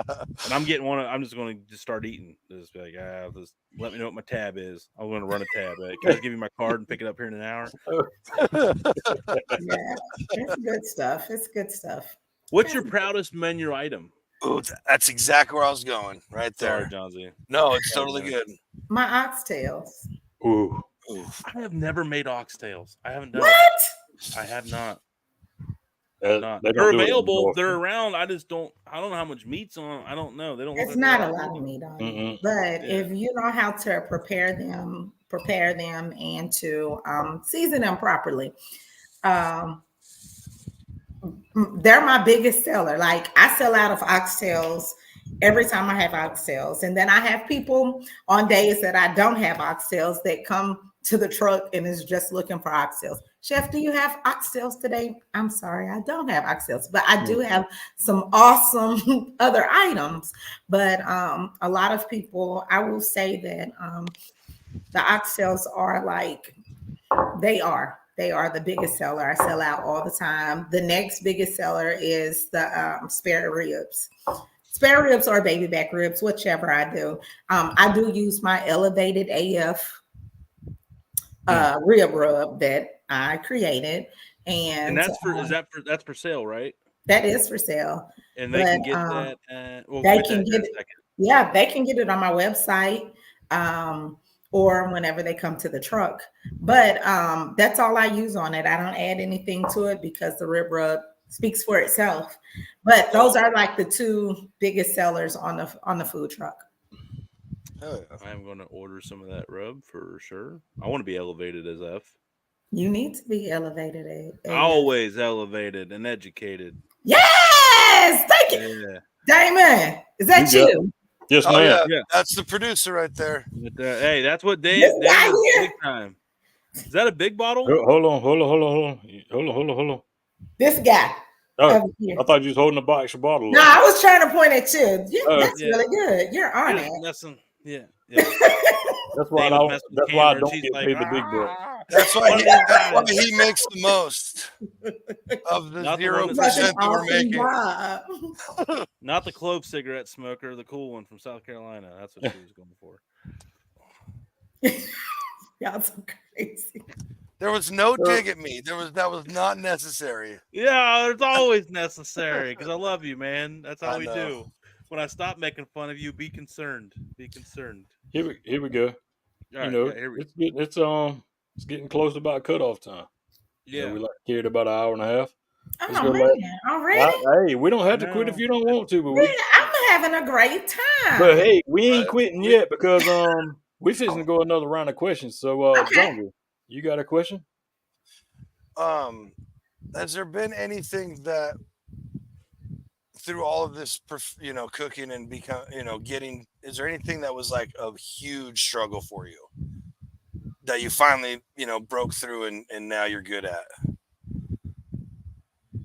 And you meaning in cooking? Like, anything. Like, did you ever struggle to cook, like, whatever? Obviously, you probably not because you nailed the brisket on the trench first, on the show. It wasn't nailed. I didn't nail it. You won, Let's talk about the brisket. I'm just Let's talk about saying. the brisket. Everybody wants to talk about the brisket. Let's talk about that brisket. Let me tell you. So with the brisket, and I do feel like my brisket, and now like that I've done it. That is when I have brisket brisket sliders. I do the sliders that I actually did on the show for the 3-way tiebreaker. Mhm. That is one of the biggest sellers when I'm doing brisket. But I will tell you this, and I don't know how people look at it, and it's a couple of things. Would you prefer to have a really tender brisket that has no flavor, or would you prefer to have a brisket that has flavor but it's not as tender? And I think that's like what that came down to, because with the brisket, I know, like, when I say that I know how to season food and I know how to work with meats no matter what it is, if I understand the dynamic of what this meat is, Right. I can figure out how to season this meat. I may not have ever cooked the meat before, but because I have the knowledge and the skills of being hands-on and the passion, because I really think it comes from passion and understanding food, right? Yeah, absolutely. I think with the brisket, it was just I knew what this meat needed. Right. Like how to season it. I also know that it needed some more time. But like I don't know why I did not think about turning the temperature up on my smoker, getting it hotter and letting it cook faster. But because it was my first brisket, I just didn't do that, right? But I knew that I had seasoned it to a way that I know what beef needs to taste like. Because if you see in the first episode, because to me, the brisket is a whole lot like the dino rib. It's just 100%, right? It just needs to be cooked longer. So for me, it comes down to, and on the episode, they say, like, you seasoned it great. It needed more time. So it comes down to, do you want a tender brisket with no flavor, or a not so tender brisket with some flavor? I pick flavor every time. Yeah, I pick flavor. Flavor all day. Unless it's like a doorstop with flavor on it, I don't want that. But. I don't know. I think in that situation, I don't know how the judges would have felt about it. I probably would have separated the point from the flat and just cooked them in two separate pieces quicker, so they would have had a longer rest time. No one ever splits it, but I'm not above it. But They do in competition all the time. But if you look at Kareem was so smart, and he cooks briskets all the time, right? Yeah.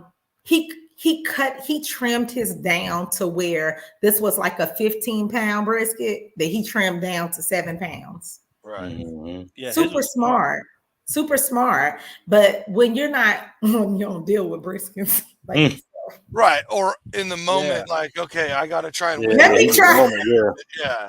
Yeah. Hey, So brisket, people like. I think this might be a hot take that not many people agree with, but I think briskets are not as hard as people make them out to be. They're not. Now that I cook all you gotta do is just like not trim it. If you just like leave all the fat on, you'll be good. You can trim that off afterward. That is what I learned since being home. I've tried trimming them, and then I've tried without trimming. Mm-hmm. And the ones that I did not trim, to me, number one, I saved time because I wasn't trimming this. Right.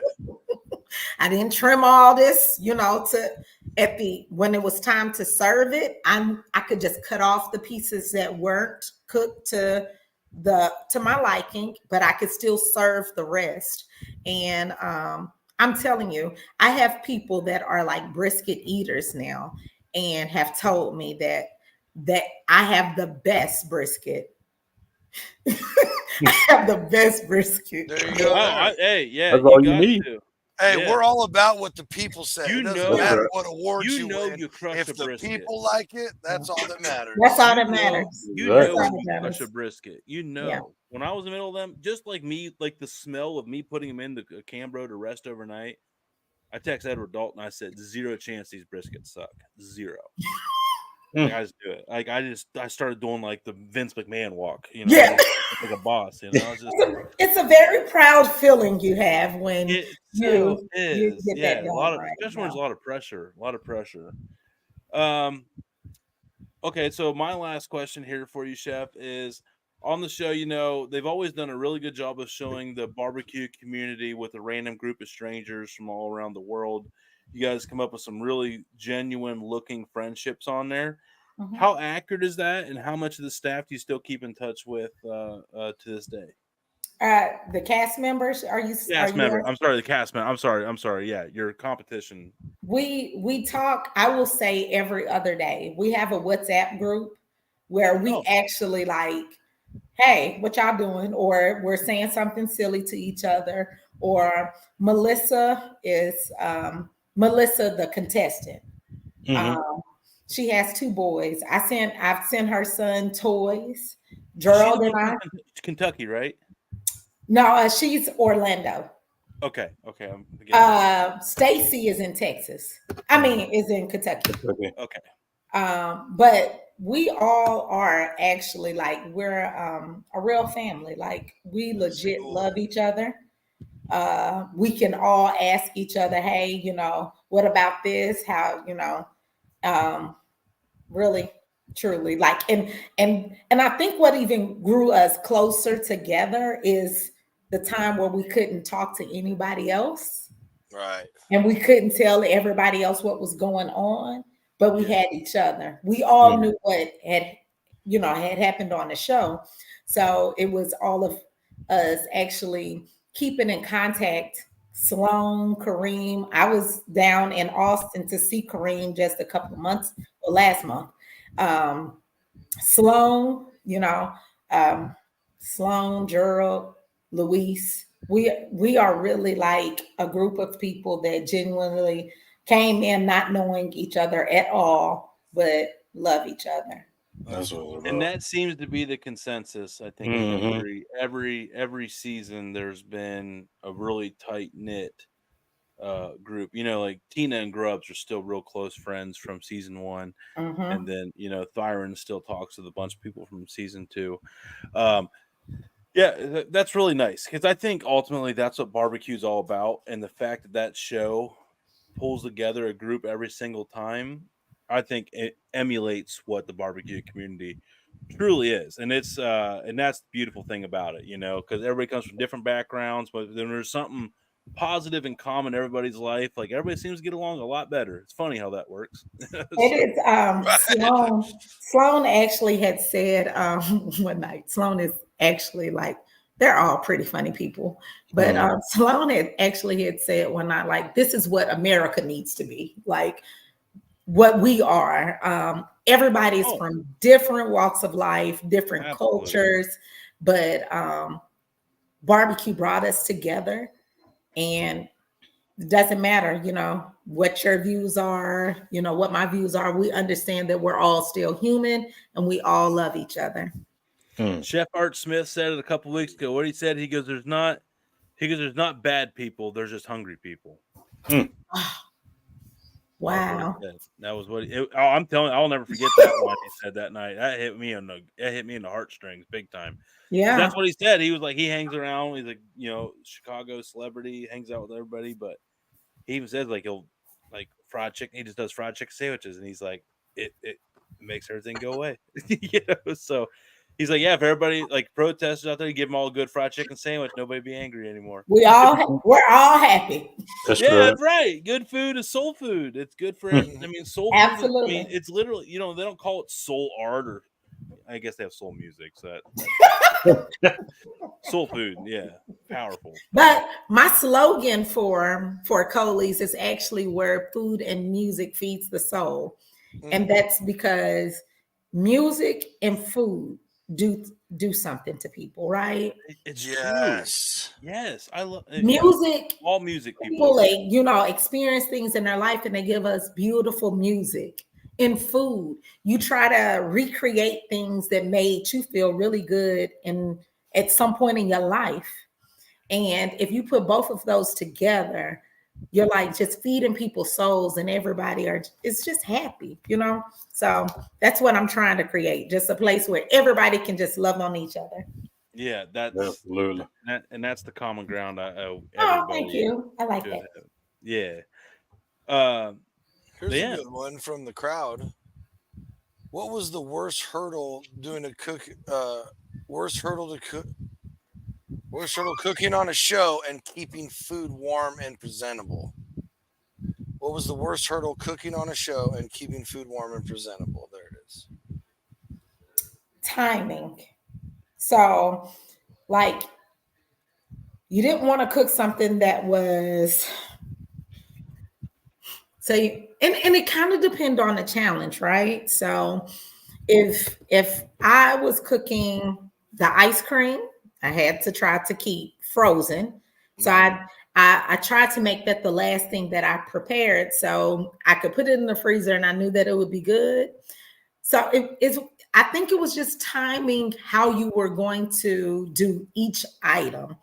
And depending on what the challenge was and what was on the smoker or grill at the time, how to get the sides done. Because to me, it was easier to time the meats than to do the sides. Because if I wanted my sides to still be hot and fresh or cold and frozen, it kind of just depended on what protein I had on the grill.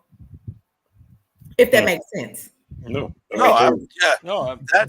That's still my biggest struggle is timing. Lots of times I nail everything. Sometimes it's not all exact. Sorry, folks. I'm not terribly bad at timing. I worry about a lot, and I've done restaurants. I waited through college and stuff like that. So, my biggest thing with timing, I got me a whiteboard. I write everything down. When it goes on, when it's supposed to do this, when it's supposed to do that. Now, I'll use that whiteboard a lot when it comes to these big cooks. So timing isn't an issue for you, Damon. It is, but I have to keep it. I have to track it, organized. Yeah, okay. if I don't do anything and I'm just all out there just freewheeling it, we're gonna lose track of time. But if I can if I can see it wrote down somewhere, we'll keep it going. My problem is getting the sides done all correctly by the time the meat's like ready to slice. Like I'm close, but not perfect every time. No, absolutely not. No, they ain't perfect, but it keeps me on schedule. Well, and I think that would be the I'll have to hardest try it, David. I'll have to challenge. try it. I think that's the hardest challenge for the home chefs in these competitions is like you don't have all day to film and edit and post your nice, awesome recipe. You have a couple hours to do it, and you're like, "What? Like, I'm not used to this." Can I say, like, they asked me, like, what did I think my advantage was?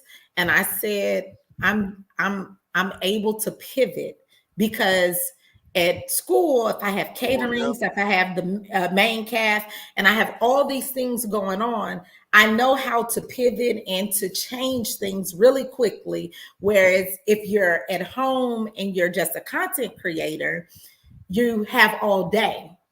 And you have all day to make it look really pretty. Yeah. Well, when you in a restaurant or in a Minutes. university, Right. That's right. Right.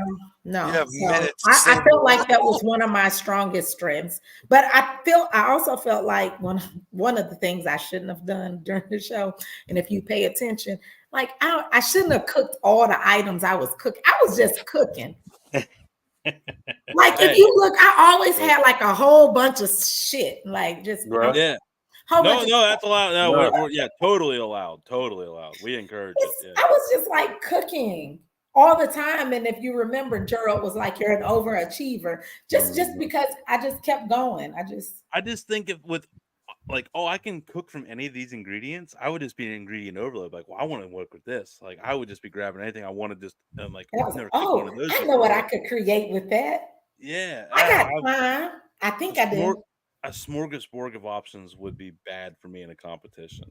Like I need these are your 5 ingredients, make something cool with it. Got it. Like, hey, here's 100 items. Pick something. And then it's Yeah, every ingredient that you could ever think of. And I appreciated that because it was like everything that you could actually think of that was in the pantry. But it was also you're working against time, you're working against other people, you're working against cameras all in your way when you're running around trying to get to where you're trying to get.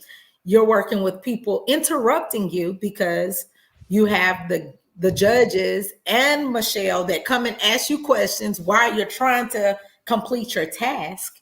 And I don't think like people think about all the little small details that are actually going into people competing on the show.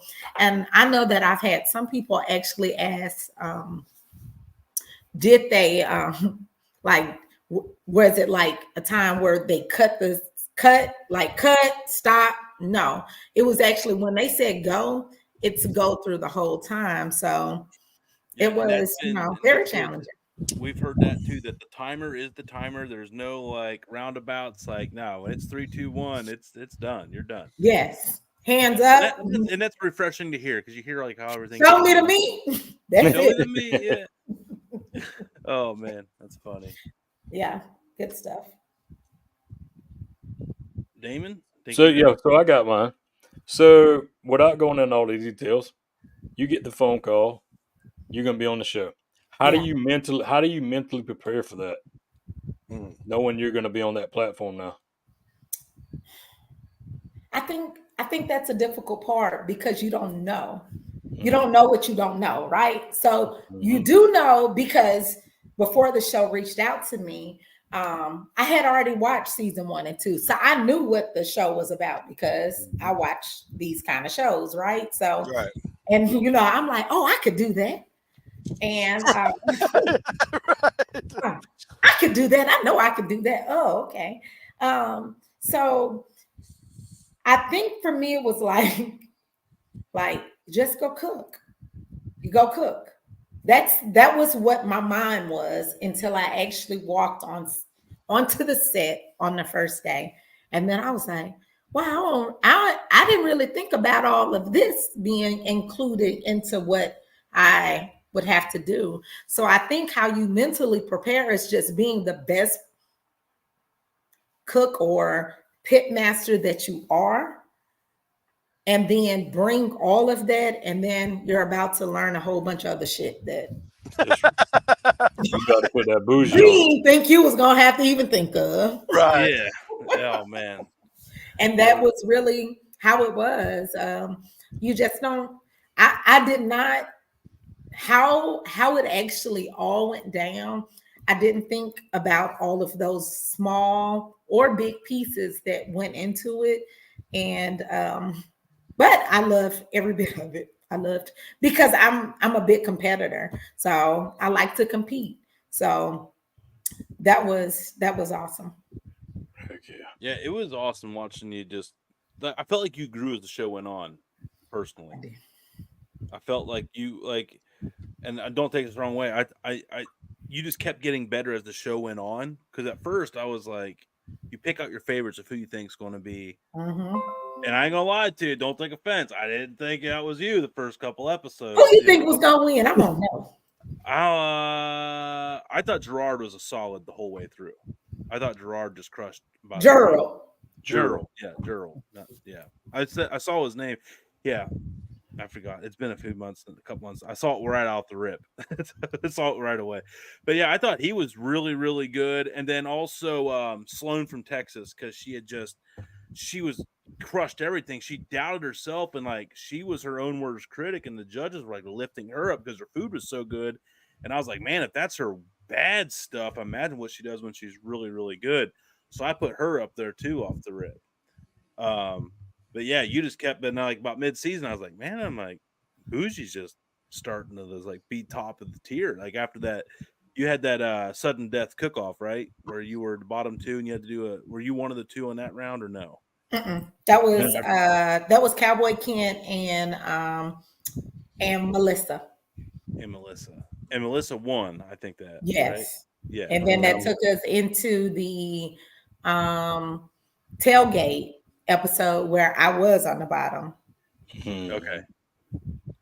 Yeah. Tailgate. I would be embarrassed because, like, you know, I literally live for tailgate season, so I would have to crush that round. Baby, that's how I felt. I was like, I tailgate for kids all day. Yeah, you're like Eddie George, eat my food. Yeah. Like, this is what I do. And I was like, and I had look. And, get it out. Here we go. Yeah. Here we go. This is therapy. And Three kind. I was the only one that actually cased sausage. Everybody else did sausage patties. Mm-hmm. So I couldn't understand how I was on the bottom. That's a tough item to do on that show. Yeah, it is. Yeah, I think only one person's really crushed. You know, because Grubbs, like, he literally got top 10 in American Royal last year for his sausage, but on the show he said it's just with the elements, it was just really hard to make a good, like, clean sausage down there. It is, and then like even with that challenge, like I couldn't even get the sausage machine to work properly, and that's what put me behind on everything. So when they're like, you only had 2 hours to do your well, it was a 3-hour challenge, and I did baby back ribs as well, but I didn't get my baby back ribs on until for 2 hours because I was having difficulties with the sausage machine. And it wasn't my fault. It was the machine. The machine was like, they had to bring in the machine. It was rigged. It's Melissa's. It's not rigged. It's not rigged. Melissa Cookson's rigging the sausage machines in the background. Nobody. No. It was just that machine was just the difficult machine. But yeah, I'm just thinking. But I was very proud of my cased sausage, and it was very delicious. Oh, it looked great. I freaking love sausage. So even if a subpar sausage, I'm a pretty good fan. My problem would be I wouldn't know what to do for my tailgate. I would have like a recipe overload in my brain and picking out what I wanted to do. That would be my problem. With all the ingredients, it would just be like just yeah. That'd be what my brain would be sorting through something. Yeah. Chef, I mean, thank you so much for coming on here again. Unbelievable show. Show. Absolutely. I mean, this flew by. I was like, we can keep going. I mean, but it's just lot. Hey, there is we'll throw it out there. If we could get Tina and Thyron in on the same show, would you be in to have all three season Oh, winners? for one show? absolutely. Absolutely. We're on it. We're on it. We're on it. You get all the champs just on go here. ahead and call it done. Like it's going to happen. So just Okay. You get all the champs on here. Awesome. Yeah, I literally just talked to Thyron before the show because we're trying to get him. Yeah, Thyron has been such he's been such a amazing guy. Great guy and just full of information and helping me on my way.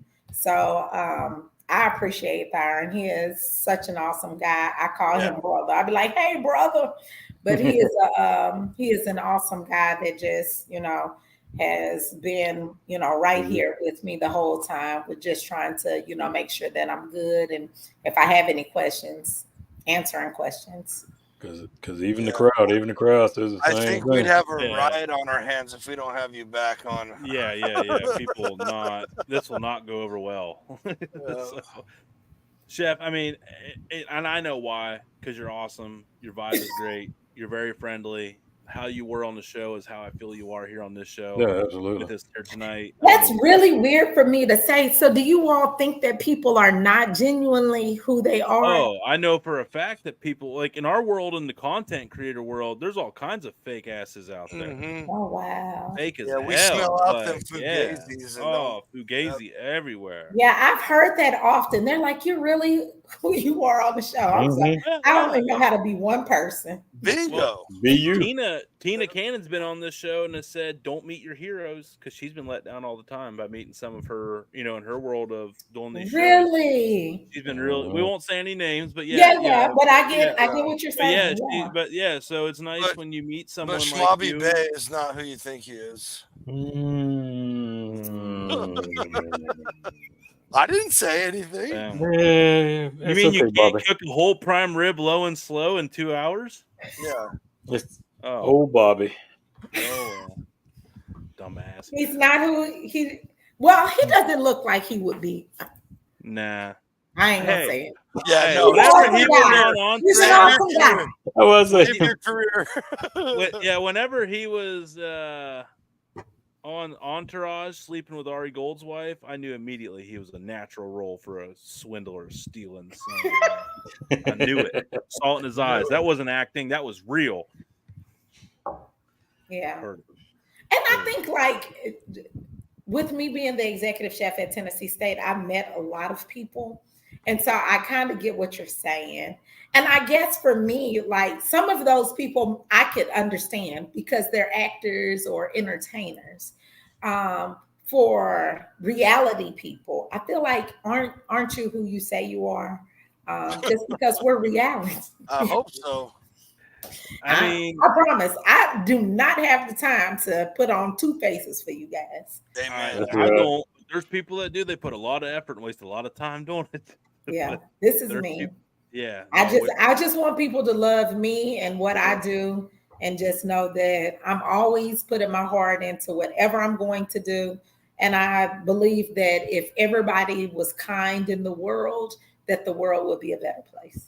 Hey, well, don't quit being you then. Hey, and anything we can do to help you make this world a better place, you let us know, because I promise to do what we can. Thank you. I can't wait to come down to Nashville and eat some of that food.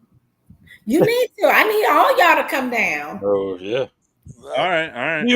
Well, we'll stop on the way to take Chicago. over Nashville. Yep. Hey, we're doing Chicago in the spring. We need a fall destination, and Tennessee is not a bad one. No.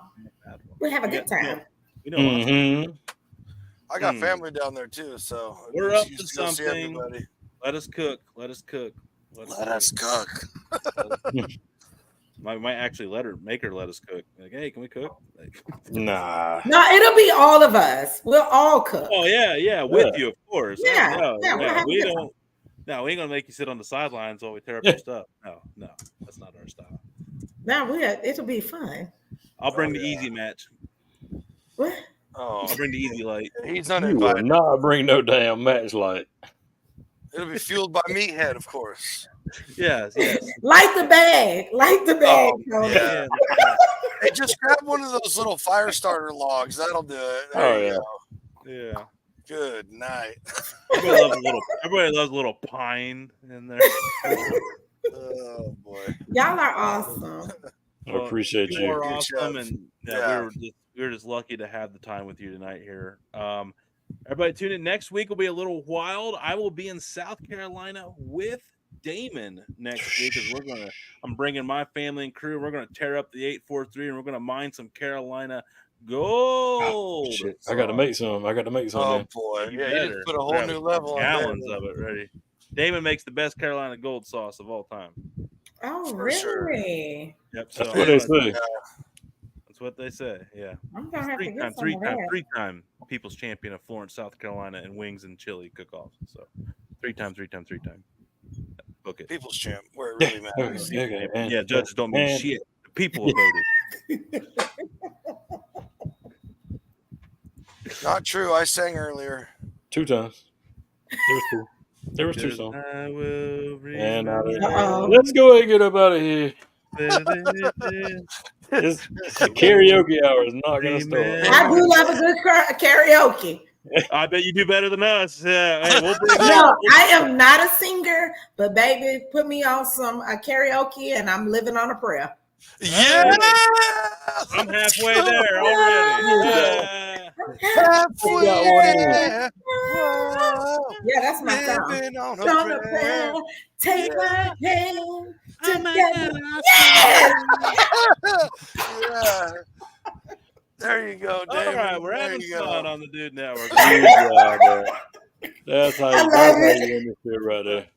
Well, we love you. Thursday night, 9 o'clock, late night parlay. Friday, Dudes After Dark. No guests. We're just gonna party with us three here, and then Saturday after party, and then Sunday another foodie show with again no guests. No, yes. We actually get to be together. Well, 2/3 of us get to be together. We'll be thinking with Johnsy though, so we might just have to find out. Ladies and gentlemen, thanks, Chef, one more time. Thank the dudes. Thank you guys in the chat. Thank you. Yes. Thank you for the opportunity. Absolutely. Remember, everybody, go do something good for yourself this week. Do something good for someone else. Make the world a better place. And like our buddy Nombre says, be good at it. Yes.